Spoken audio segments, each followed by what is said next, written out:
have those weeks. You get to the end of the week, and you just feel like, oh, I wish I could have just started over every day.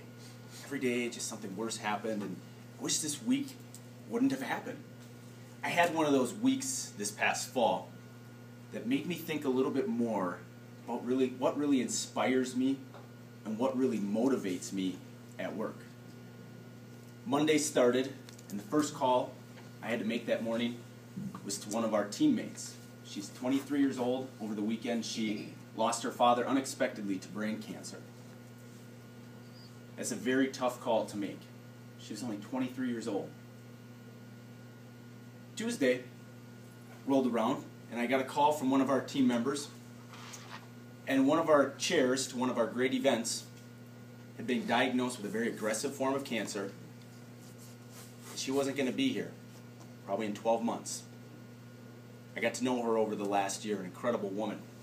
She's 36 years old, mid-30s. She has a 7 or 8-year-old daughter. She's only got a few more months to go. Wednesday came, and at lunchtime my wife calls me and tells me that one of the first people to really befriend us here in Rochester has been diagnosed with stomach cancer. She had a 50-50 chance, her survival. At that point I was kind of sick of answering the phone. Didn't want to look at email anymore.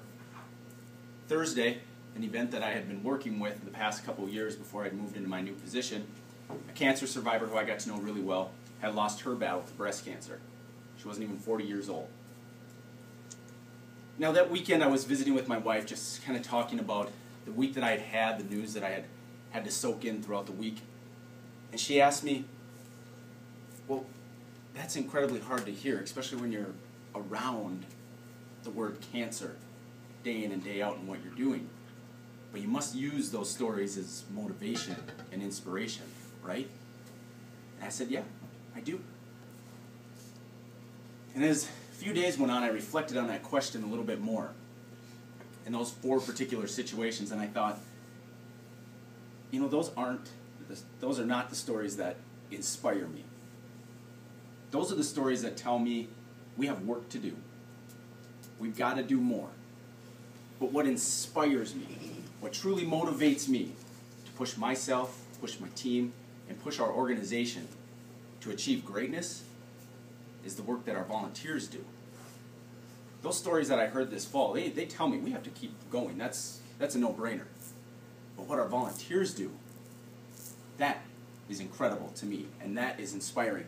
I want to share with you a couple stories of some really inspiring work our volunteers have done for the American Cancer Society.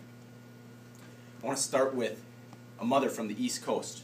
Ross and I had the chance to hear her speak at a conference recently. A few years back, she had a daughter who was in college, and she was diagnosed with cancer. They thought, okay, we'll take her out of college, she'll get treatment, she'll go back to school. They called the insurance company, tried to get things set up, and the insurance company said if she's not a full-time student, she's not going to be covered under insurance. Mom questioned the fact that she not only had to be a full-time student, but now a full-time cancer patient. In what we would probably expect an insurance rep to say, over the phone, she told that mom, sorry, if you want it changed, you're going to have to change the law. Good luck with that. Mom hung up the phone, and she made it her mission from then on. I'm going to fight for my daughter. I'm going to get laws changed if that's what I have to do. She started at the state level, and she got college students that are going through traumatic things such as cancer and other traumatic injuries to be able to be under their parents' insurance while they're out of school for a length of time. She said that wasn't good enough. If she's going to do this in the name of her daughter, she needs to do this at the national level. She was told, good luck, it takes 5 years and you're going to need $1 million. She didn't care. She was a mom that had a daughter who at that point had passed away. So she fought. She got the law passed. It's Michelle's law now at the state and federal level. She didn't need $1 million. I think her total bill was under $1,500 when it was all said and done.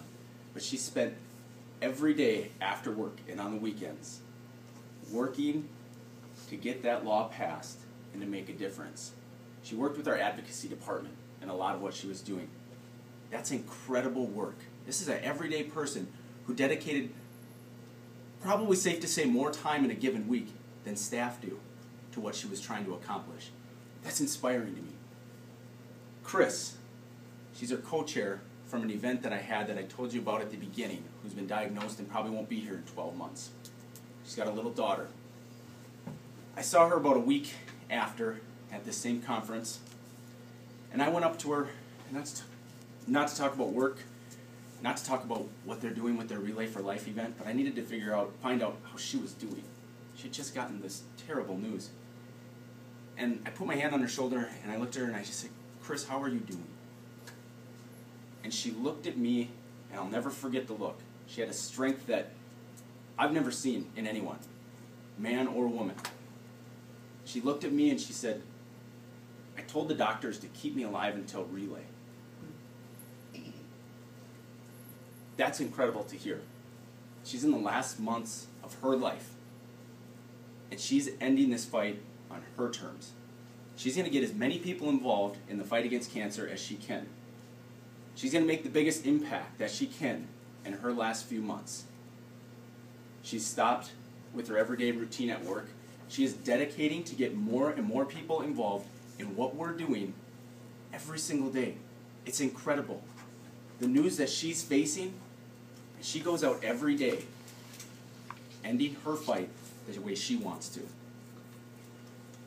Probably one of the more recognizable things our volunteers have done, if you've been to a Relay for Life event, it was one doctor who years ago went out on a track one day, ran for 24 hours, and he raised a little over $20,000.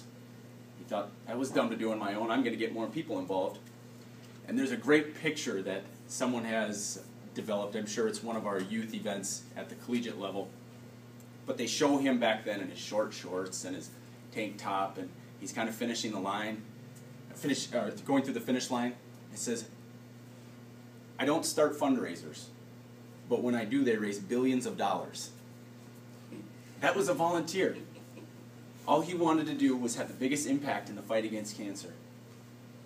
Those are the things that inspire me, is to try to match the effort that our volunteers give on a daily basis. That's what motivates me to push myself, to push our team, and to really push our organization to achieve greatness. In closing, I'm very proud of the work we do at the American Cancer Society. I'm very proud of the work my team does. I'm very proud of the work that I do.